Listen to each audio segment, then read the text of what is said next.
आज हम डिस्कस करेंगे green house effect and global warming के बारे में। इसमें हम क्या क्या पढ़ेंगे, कंटेंट्स क्या है इसमें, what is green house effect, फिर पढ़ेंगे हम types of green house effect, उसके बाद what causes green house effect, then green house gases कौन कौन सी हैं, और फिर जो ये ग्रीन हाउस गैसेज हैं इनका इफ़ेक्ट क्या है।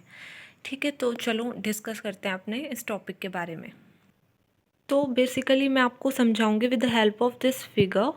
तो देखो, जैसे ये हमारा सन है, ये हमारा अर्थ सरफेस है, एटमॉस्फेयर है, ये यहाँ ये हमारा एटमॉस्फेयर है। इतने से अमाउंट में हमारे ग्रीन हाउस गैसेज हैं। ये जो हम बात कर रहे हैं हमारे लेफ्ट हैंड साइड की, ये है हमारा नेचुरल ग्रीन हाउस इफेक्ट। और जो हम राइट हैंड साइड बात करेंगे वो होगा हमारा human enhanced green house effect. मतलब जो ह्यूमन एक्टिविटीज़ कर रहे हैं अपनी, उनकी वजह से ग्रीन हाउस गैसेस बढ़ जाती हैं, और वो ग्रीन हाउस गैसेस बढ़कर बिग ब्लैंकेट बना देती हैं। तो ये देखो, हमारा पहले ग्रीन हाउस का ब्लैंकेट सिर्फ इतना था। जब ह्यूमंस ने अपनी एक्टिविटीज़ स्टार्ट की, ये तो हमारा नेचुरल ग्रीन हाउस इफेक्ट है, ठीक है, जिसमें कि नेचुरल गैसेस का अमाउंट इतना है।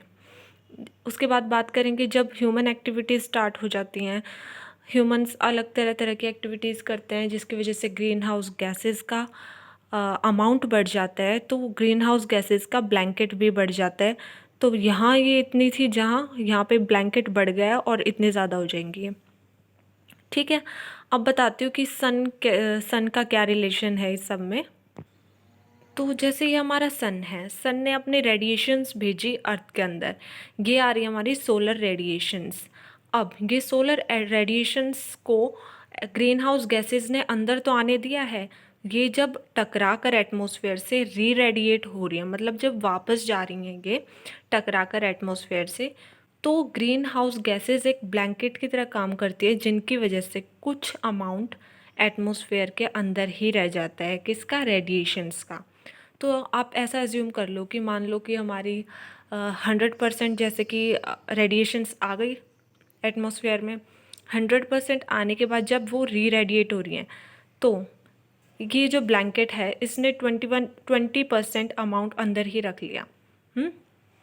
और ग्रीन हाउस गैसेस से पास होकर सिर्फ 80% अमाउंट बाहर निकला है। मतलब कि 100 में से 20% अंदर रह गया और 80% बाहर निकल गया। ठीक है, ये लिखा हुआ मैंने, more heat escape into space. ठीक है, 80% मतलब 100 में से 80% तो निकल ही गई है स्पेस में। और मैंने यहाँ लिखा हुआ है ग्रीन हाउस गैसेज कौन कौन सी है। Green house gas CO2, CH4, N2O, CFCS। मतलब कि CO2 है हमारी कार्बन डाइऑक्साइड, CH4 हमारी methane, N2O nitrous oxide, CFC chlorofluorocarbons. ये हमने बात की थी नेचुरल ग्रीन हाउस इफ़ेक्ट की।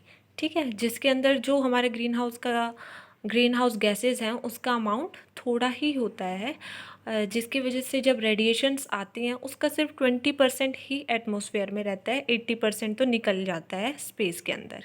और ये जो 20% अंदर रहता है ना, ये सही है, ये इतना टेम्परेचर मेंटेन तो कर ही लेता है कि लिविंग ऑर्गेनिज्म सर्वाइव कर सकें।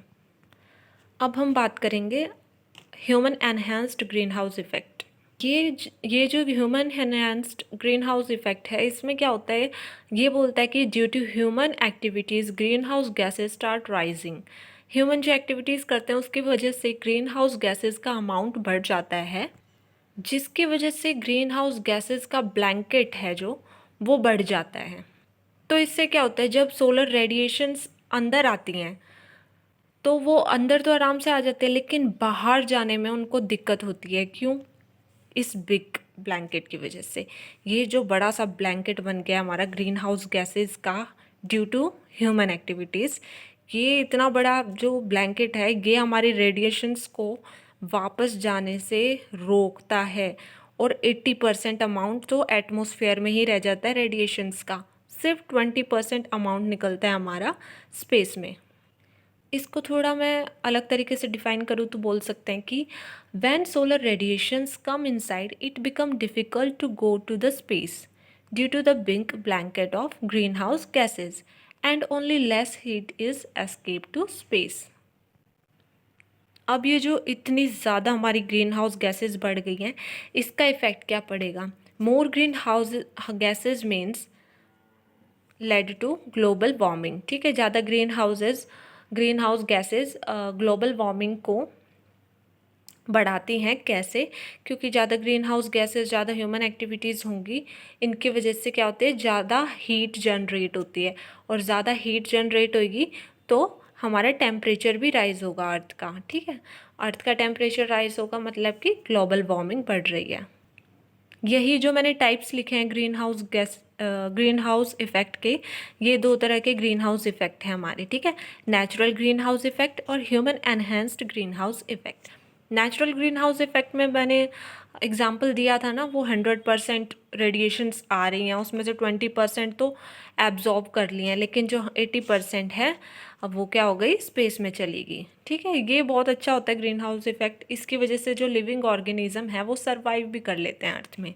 ठीक है, अब ह्यूमन से रुका तो जाता नहीं, वो कुछ ना कुछ छेड़छाड़ करते ही रहता है हमारे नेचर के साथ, तो उसकी वजह से क्या होता है, हमारी ग्रीन हाउस गैसेस का इफ़ेक्ट बढ़ जाता है। ठीक है, तो human enhanced green house effect में क्या होता है, due to human activities green house gases start rising. ठीक है, ग्रीन हाउस गैसेज बढ़ने लग जाती हैं। It cause big blankets of gases, जिसकी वजह से बड़ा ब्लैंकेट बन जाता है गैसेज का। Now when solar radiations come inside, it become difficult to go to the space due to the big blanket of greenhouse gases and only less heat escape into space। ठीक है, ये मैंने बता दिया था इस फिगर की हेल्प से। तो ये था हमारा link between green house effect and global warming.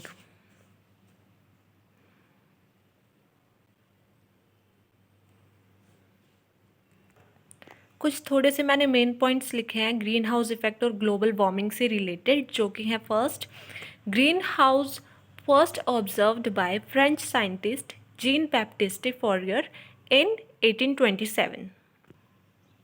Then, term greenhouse first used by Swedish chemist Svante Arrhenius 1896 में।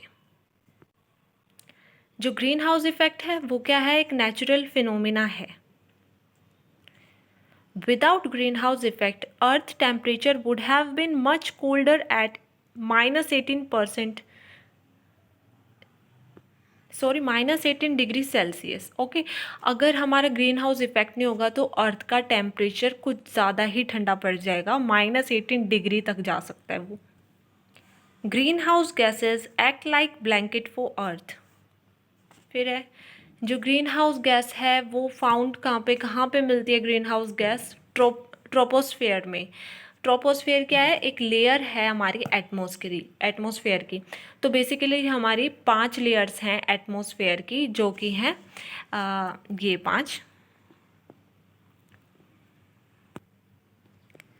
5 लेयर्स हैं। पहली लेयर है हमारी, नीचे से शुरू करते हैं, सबसे नीचे जो लेयर होती है वो होती है ट्रोपोस्फेयर। उसके बाद आता है हमारा स्ट्रेटोस्फेयर, उसके बाद मीसोस्फेयर, देन थर्मोस्फेयर, उसके बाद लास्ट होती है हमारी एक्सोस्फेयर। ओके, तो जो हमारी ग्रीन हाउस गैसेज हैं वो मिलती हैं हमारे ट्रोपोस्फेयर में। ठीक है, फिर है हमारा ग्लोबल वार्मिंग है वो किसकी वजह से होता है, ग्रीन हाउस गैसेज की वजह से। फिर है types of green house effect, हमने पढ़े थे।